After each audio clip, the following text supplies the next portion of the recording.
All right, so we're looking at accuracy here, and I want to specifically look at the forehand side. First of all, targets, okay? Generally, overall, it's way too common that when I talk to a client, you know, people around the club, I'm asking, hey, where'd you aim that shot? Oh, I don't know, I was just trying to get the ball over the net. And surprisingly, that's at high levels. Okay, so I love the idea that we need to aim small so that we miss small. And that's on any given shot. We're always aiming, and we never want too big of a target, because when you aim big, you miss big. When you aim small, you miss small. So let's look at 3 targets that I think are kind of the classic forehand targets. The first would be deep cross court. And this is really the idea of kind of my foundation target. So what I'm going to have Mark do is go place a couple tennis balls down. Mark, move to your right for me. Few steps inside the baseline, few steps inside the sideline. Perfect right there. So I got that really good deep target. It's in the back third of the court. It's giving me margin from the single sideline, and it's giving me some margin from the baseline. But what I love about that target, number of things. The first is cross court, as we know, is a big target, okay? And when I say big target, it's a big landing zone. I am still aiming small, but I love the fact that there's so much tennis court over there that it's a foundation spot that I can go to and feel confident in hitting to that spot a lot of the time. The net is obviously between me and that target is the lowest point. So that gives me a really good feeling that I can, you know, hit a nice driving ball up and it doesn't have to clear the high part of the net. And then, you know, the depth factor is, again, neutralize the opponent. Don't give them shots that allow them to come forward and attack you. Simply by keeping that ball deep. Mark, if I landed it in that zone right there, you'd probably be what? You know, a step or two behind the baseline to hit off that ball? Yeah, so yeah, right about there. So if I see my opponent back there because I landed it at that pyramid, that's a really good spot for me to see my opponent in so I don't feel threatened by his next ball. All right, so my really foundation target, cross court deep forehand. Let me try and knock that thing over right here. Okay, let's go a little more left. One more time, got to get a little more on the outside of the ball. All right, I can live with that. So all 3, good depth. I kind of slightly started to progress farther and farther over. I'm a big fan of working from the middle out to that target rather than starting too far out to the left and working my way back in. Obviously, very clearly, I don't want to mess around with missing wide. Okay, so if you are trying to get that deep cross-court ball and it's airing on the side of middle, as you heard me say, I'm just trying to work it slightly more and more left, and that's the beauty of the small target. We can make these little adjustments to really start to zone into that spot. Okay, spot number 2, target-wise, that I love for accuracy is down the line with my forehand. Now, the couple cons that are really apparent with this shot is the high net and this lurking doubles alley, which is most likely going to be pretty close to my target. But as we know, we've got to keep our opponent on their toes. We cannot be such a one-trick pony that they are always thinking we're going cross-court. They need to respect a down-the-line ball from us. So where I like to put this, again, you know, for down the line is to give myself margin is probably about 3 feet from the sideline mark, so pretty much near that blue line, great, and a couple steps inside the baseline. Again, depth with this forehand is an absolute must. So you would never want to be placing these targets so far inside the baseline, again, because where's the position of the opponent if you land the ball more shallow? They're up in that attacking zone. All right, so this ball right here is really the one that keeps the opponent honest. You know, if I'm looking at the math between these two, I'm probably at that deep cross-court shot 80 to 85% of my forehands, And here I'm about 10 to 15% of my forehands. Math might have been a little off there, but whatever. Let's go ahead and have a look, Mark. I'm going to try to rip that target off down the line here. Okay. A little long. Let's go one more. I'll rein it in. And I like that one right there. Okay, so you can see I'm aiming small, and I still scattered that a little bit. Obviously, if I get a few more chances, I feel like I'm going to narrow that down. But that's pretty eye-opening. You can see how much trickier that down the line spot is. So that's obviously some practice. Get a cone out there, get some tennis ball pyramids out there, because that shot really forces the opponent to respect the fact that they just can't camp out on kind of your foundation cross-court ball. Third target I love is angle. And for me, angle is not utilized often enough. It's awesome because the bounce of the ball when I hit angle, yeah, Mark, I'm going to move you up inside that target and closer to the sideline. Perfect. I like that right about there. Okay, so it's obviously shallower now. But the beauty of that target is that the way the ball is going to come into that spot, the release of the bounce is going to be really far to the left. And the shallower I hit it, the farther left that bounce is going to go. So this is one time where a shallow target is a great idea. Now, angle is a little more of a situational play. I do not generally go for angle when I'm closer to the middle of the court. So I've got to wait to see a ball come in that brings me a little wider. The other thing is I generally don't hit angle from a really deep position back here because it is a little more of a finesse shot. So the farther back I go, if I'm hitting with more finesse, it's trickier to get that ball to land. So I tend to hit angle a little wider from middle and closer to the baseline, if not slightly inside the baseline. But this is the shot that forces the opponent to cover a lot of tennis court. So this is a great one to tire them out. And again, variety is key. We don't want them thinking, oh, they're just going down the line or cross court. Let's give them one more look so that they're never getting all too comfortable when they see us setting up the forehand. All right, so Mark, let me try to knock that target over. Here we go. Aim small, miss small. Almost got it. Oh, one more. I think I'm going to get it right here. No, but I like the bounce of that ball. I think you guys can see. I mean, those are really taking off. Mark's got so much court to cover if he's there. And once again, similar to like a wide serve, it really opens up the tennis court the opposite direction for my follow-up shot if I can execute that angle. All right, so how do we hit to those three spots consistently and effectively? Cross court, like we said, I think that word foundation is key. That's kind of my foundation target. And with that target, I have my standard kind of foundation swing. So very kind of clean loop, low to high swing. I want the racket getting maybe 6 to 10 inches below the height of contact. And then contact point is really what dictates where the ball goes. So to hit a deep cross-court ball consistently and effectively, I need my strings to line up to that target. So that's obviously a point of contact that's pretty significantly in front of my feet. That's going to create that nice cross-court ball. Racket speed obviously is key, and the shape of the swing is key, but point of contact is going to be pretty much 90% of the success rate that you're going to have targeting these spots. So you really want to feel that point of contact get out in front of your feet for this foundation target, that deep cross-court ball. Let's have a look. Oh, I like that. One more.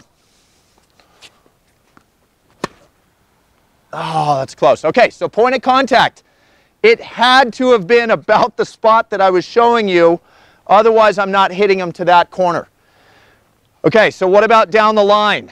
When I set my strings after dropping the loop and lining up the racket, to see my strings squaring up to that target, is clearly not as far in front of my body as cross court is.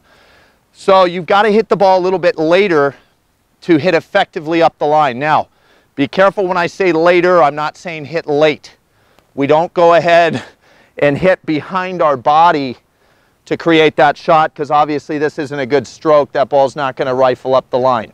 So it's later than a cross court ball, but it's still going to occur, you know, near that front foot, if not slightly a little bit in front of that lead foot. Okay, so let's try the down the line again. Okay, one more. Oh! I always want to hit these targets so bad for you guys. Just don't hit them as often as I like. Obviously, I love that ball though. So point of contact, again, in my head, I'm just thinking time it slightly later to get that down the line feeling without changing much of the swing. I think you'll notice though, when I go line, it's a little more of a level ball flight than my cross court ball. So I'm not dropping my loop as low for down the line as I would for cross court. Cross court would be somewhere about there.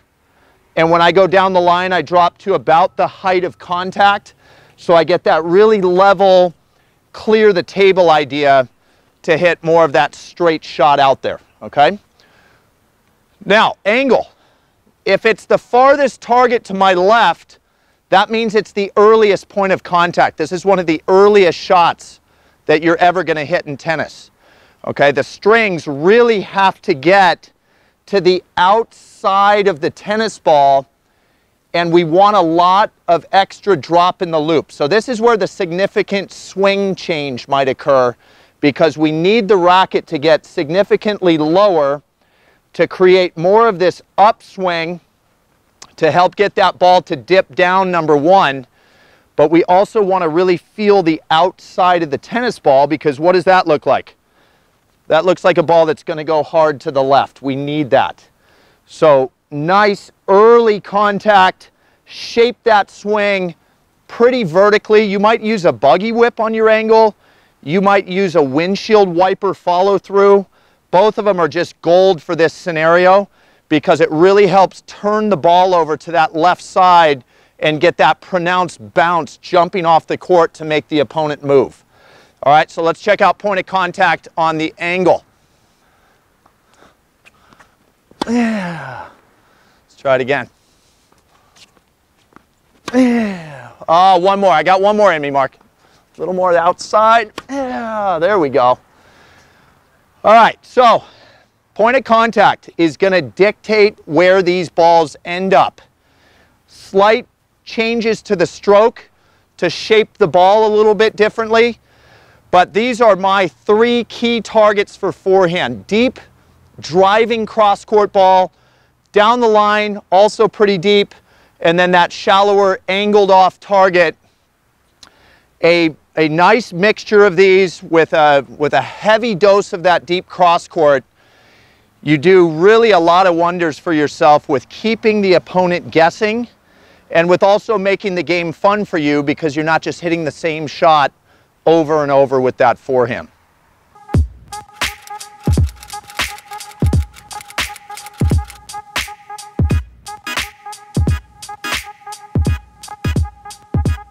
All right, so accuracy on the backhand side, very similar to the forehand. I've got three targets that I really love to get after, and they are very similar to where I go with my forehand, but there's some differences in my mindset about when to hit to each target. So the first, again, foundation shot from the baseline is deep cross court. All right, so Mark's going to put a little ball pyramid down there.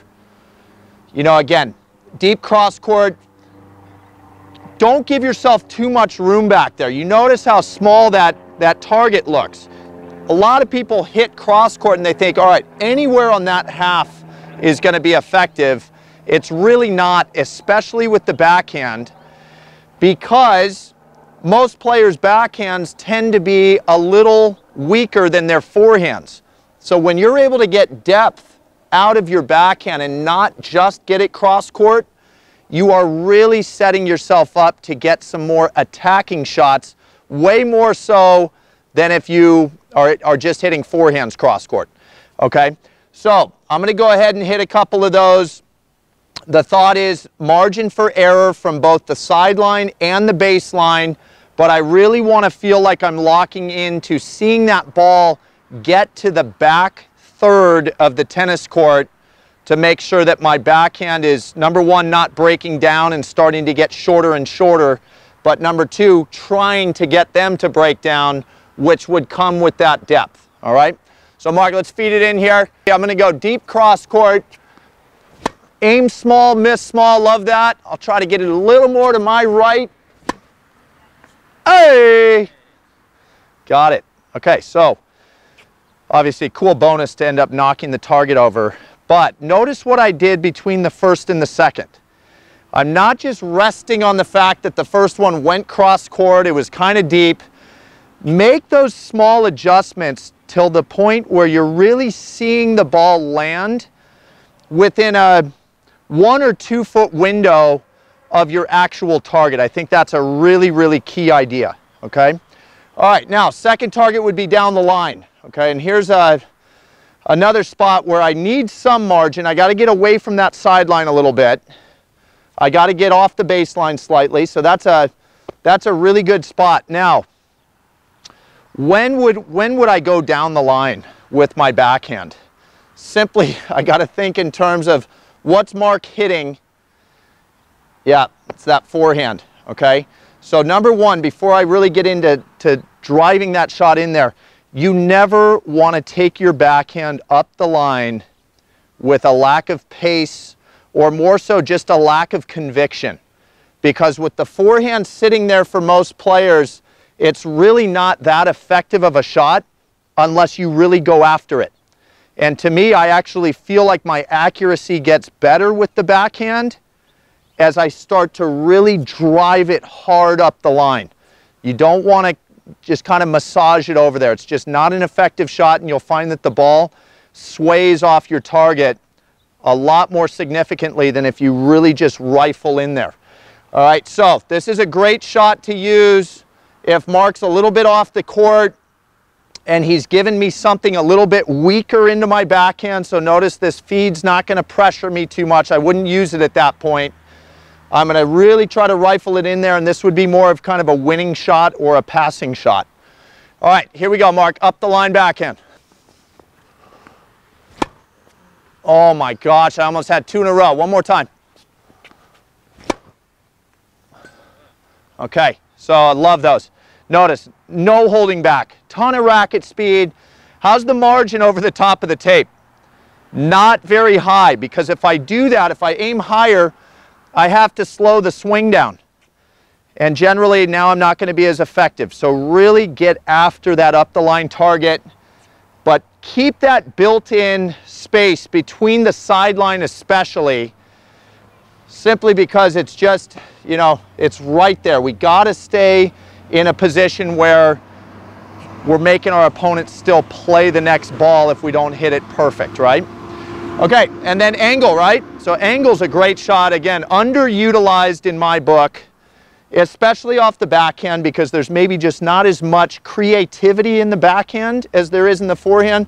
Mark, I love that right there. Notice how shallow he is, guys. Slightly inside the baseline, slightly inside the service line. Thank you, Mark. Still a decent amount of room between that spot and the sideline. Again, that's margin for error. I don't want to actually aim for sidelines, because if I miss the sideline, I'm now most likely out of play. So, still the idea of aim small, miss small. Going to really kind of work a little more up on the tennis ball here, and I'm going to try to hit the outside of it a little more to get that really nice hard angle. This stretches the court, just like it does on the forehand.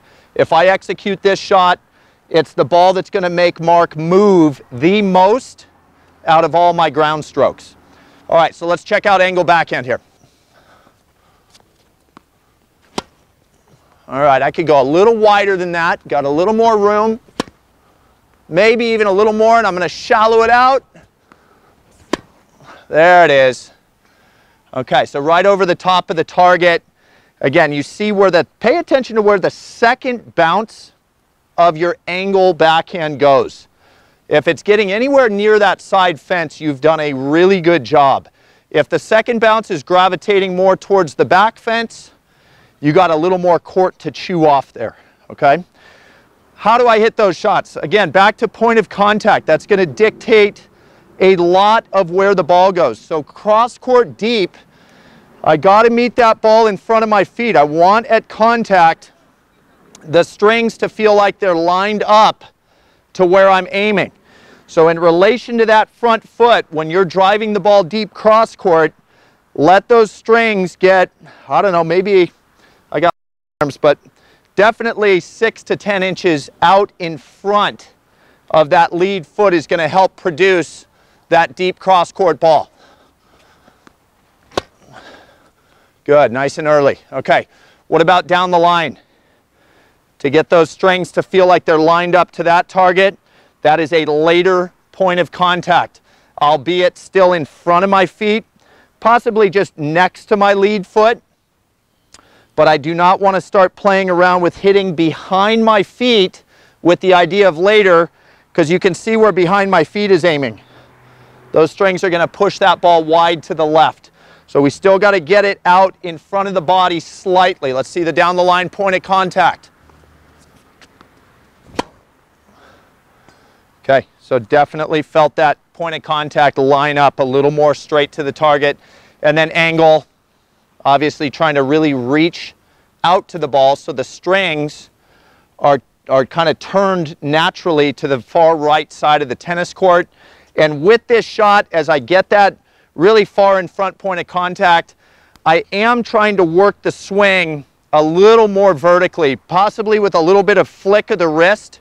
Whether you got that two-hander or a one-hander like mine, help turn that ball over by releasing the wrist out and around the ball a little more. It's definitely a very early point of contact when you're hitting a nice sharp angle.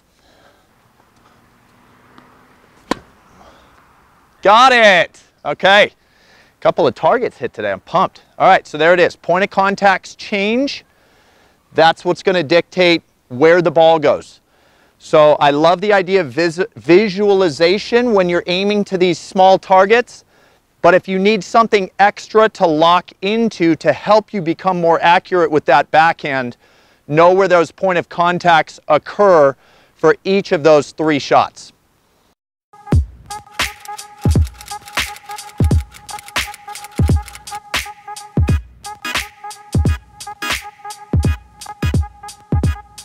All right, so accuracy with the serve is so important. So many of you out there fall in love with, just hitting the serve for power. Look at Federer though. Definitely not the most powerful serve on tour, but he's so accurate. The guy's over 10,000 aces on his career. So let's look at accuracy right now on the deuce side with the serve. There's 2 targets I want to look at. The first is out wide, okay? So Mark, I'm going to have you place a little ball pyramid a little more shallow than the service line, please. Similar to a forehand or backhand angle, you really want to feel like you're aiming shallow, because with an out wide serve on the deuce side, we're trying to pull the guy off the tennis court. So if Mark's in a return position and I'm able to get that ball out wide, again, where's the second bounce occurring?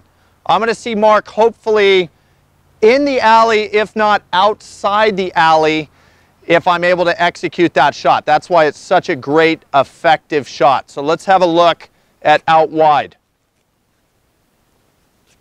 No, come back here. I need to put this in a drag. Okay, love that one right there. Not shallow, not as shallow as I'd like, but again, the idea is aim small, miss small. I was probably maybe a foot past my target, very close to the sideline.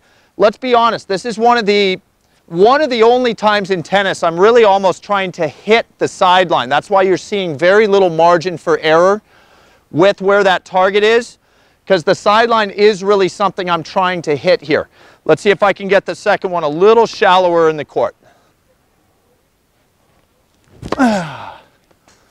All right, that definitely was shallower, and now maybe a couple inches more to the left. So how do I get that ball there? A couple ideas we talked about. We're going wide. What creates the idea of wide is at contact, I got to be a little bit off center on the ball. Now, to kind of dispel a big rumor, I am not going wide by hitting way on the side of the ball. You'd never see me hit a serve as big as I did out there if all I was doing was hitting the side of the ball. Sure, that'll make it go left, but there's so much spin and basically no power. One, I don't know if I could make the serve. Two, it just wouldn't be all that effective. So let's work the idea of contact for the out wide serve just off the center of the ball. I think you guys agree that that racket angle is definitely facing pretty hard to the left over here. And then in terms of contact, I'm still catching enough tennis ball that I'm going to blend some power with my slice spin. So that's a really key idea. Only a slight difference of distance off the middle of the ball is a huge swing of the tennis ball out to the left on that side. And then you heard me mention hit it more shallow. All I was thinking was get a little more above the letters to drop the angle of attack on the ball down a little more. So if you ever feel like you're successful with the wide part, but the ball's not landing shallow, you've got to attempt to get up above the equator of the ball a little more. Okay, and those 2 points of contact idea will help result in this nice out wide serve. Again, whether it's an ace or not, we're really trying to work the opponent off the court and open up the other half of the tennis court. Okay, now the other target I love on the deuce side is down the tee. So you're going to see Mark move the target. Again, without me looking, he's going to put it so close to the center line because I do not serve down the tee thinking more than a couple inches away from the center line. And you shouldn't either.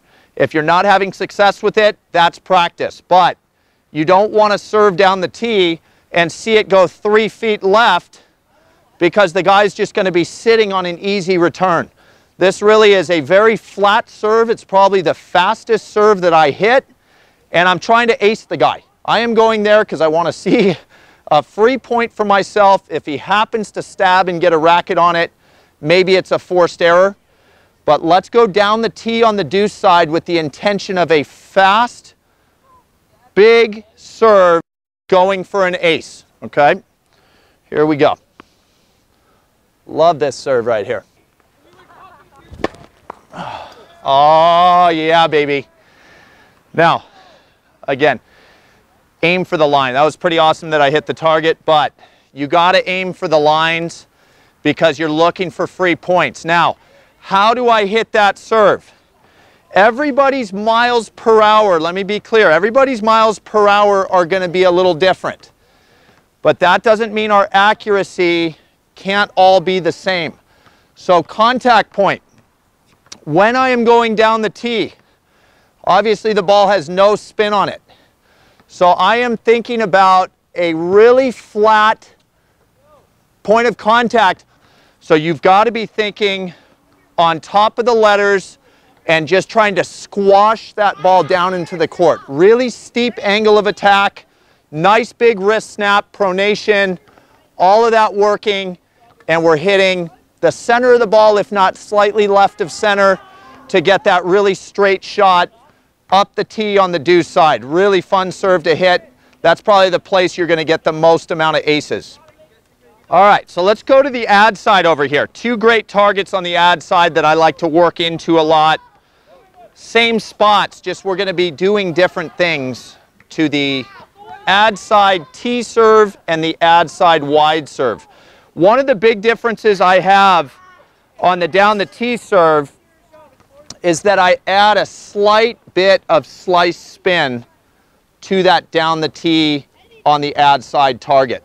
Okay, now think about why I would hit this. Yeah, Mark, that's a great spot, close to the line right there. Perfect. Why am I going to hit this serve? Again, it's probably a good chance for an ace, maybe not as much so as the deuce side, simply because it's Mark's forehand he's probably going to have a little easier chance to stretch the forehand on this half. So you might see a few less aces, hence the idea of adding a little slice. If I can hit that spot and have some slice spin, tail it out to my left or the returner's right, it's just going to add a little more distance for the returner to have to cover. Now, another reason why I love this target, and for the same reason I like it on the deuce side as well, it's the closest target to where I'm standing. If there was any spot in that service box over there that I can get the ball to quickly, it's that spot, because it's almost a straight line from where I'm standing to where that is. So for me, I love, it just is a confidence builder that I'm not having to work the ball, you know, out through the service box. I'm taking a straight shot, what feels like almost directly out in front of me. It's a really, really great serve to use. All right, so let's look at down the tee on the ad side. All right, good example. I think you guys saw that little bit of slice there, right? That thing cuts a little bit. So how am I doing that?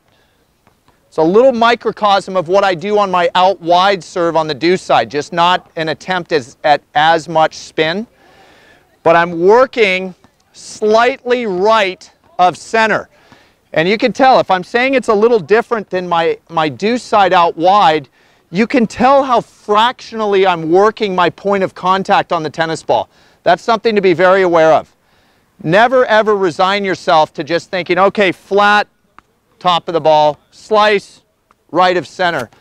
Play around with slight changes with point of contact so you can get slightly different results on that side. I think that amount of variety is not sought after enough at the club level. But if you went out and asked Federer, Isner, all these guys, they've got a couple different types of slice serves. They've got a couple different types of flat serves. They've got combinations of different types of spins. So we don't want to be so cookie cutter that we have one slice, one flat. Let's play around with our point of contact so that we have that much more variety as the ball is entering into the court, okay?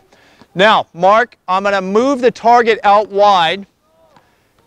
And again, as I work wide on the ad side, I want the balls a little more shallow in the court. Good. Again, how do I extend the movement of my opponent? The shallower I land it, it extends Mark farther to his left. It's cutting off more tennis court, so to speak. Now, on this side, sure, I think the common idea is hit kicks, but I'm working in a first serve mentality right now.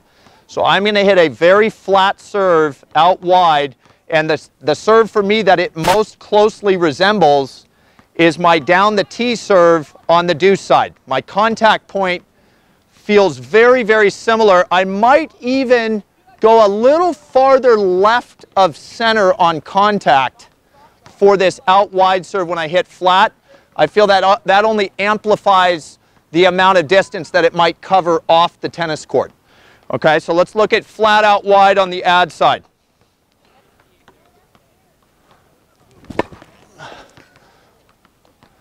I'll take that all day. That might have hit like a sliver of the line. If Mark's a poor sport, he might call that out. But look, that landed shallower and wider than those cones. And one thing to take note of is the taller you are, I'm obviously pretty tall. I aim pretty shallow. I got the ball to land shorter in the court than I expected there. So you can see on a flat serve still how wide that bounce got. I mean, if the guy has any chance of getting to that, he's so off the court, which is why that serve is so effective. Now, if you're not as tall as me, you still would aim that close to the sideline, but you would push the targets back closer to the service line. Mark, you agree you'd aim a little deeper than me? Where like John Isner might consistently land the ball where I just did, which was another foot or two up inside where my target was, okay? So that out wide serve, point of contact above the middle of the ball, if not slightly left. It's a big flat serve, really cool serve to ace guys with. And that's, again, something where the miles per hour might be different, but in order to have that accuracy, we can all achieve that if we just know where on the ball to make contact with. And again, it's a small target, so stick with that aim small, miss small idea.